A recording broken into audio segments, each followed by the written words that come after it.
भारत के प्रधानमंत्री नरेंद्र मोदी इस समय रूस के दौरे पर हैं। मोदी की रूसी राष्ट्रपति व्लादिमीर पुतिन के साथ मुलाकात पर सभी की नजर है। इसकी वजह यह है कि नरेंद्र मोदी मॉस्को के साथ संबंधों को मजबूत करना चाहते हैं और रूस की चीन की ओर झुकाव के बारे में चिंता कम करना चाहते हैं।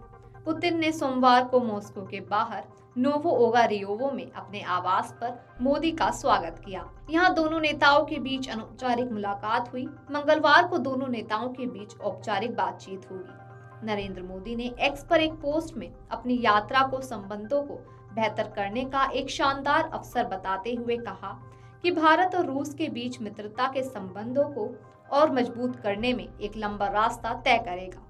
रिपोर्ट्स के मुताबिक क्रेमलिन के प्रवक्ता दिमित्री पेस्कोव ने कहा कि पश्चिमी देश इस बात से ईर्ष्या कर रहे हैं कि मोदी ने तीसरी बार पीएम बनने के बाद अपनी पहली द्विपक्षीय यात्रा के लिए रूस को चुना है। यह यात्रा 2022 में यूक्रेन पर रूस के आक्रमण के बाद मोदी की पहली यात्रा है।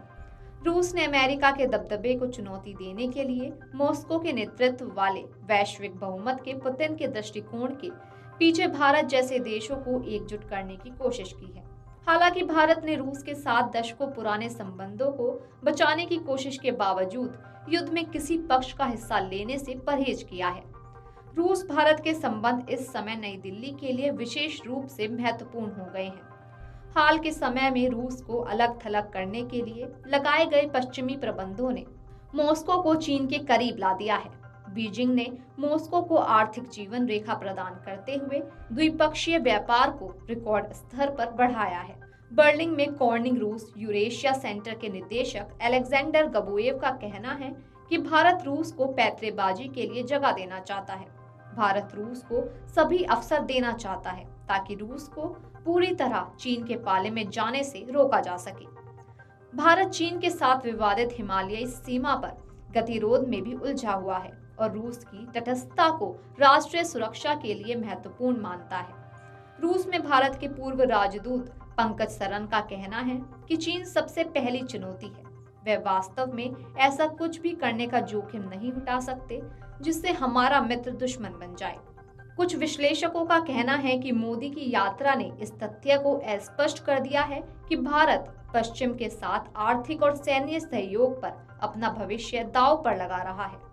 कॉर्निंग सेंटर के गबोएव ने कहा कि अपने हथियार उद्योग के लिए चीनी आपूर्ति पर मॉस्को की बढ़ती निर्भरता ने भारत के लिए एक और चिंता उत्पन्न कर दी है।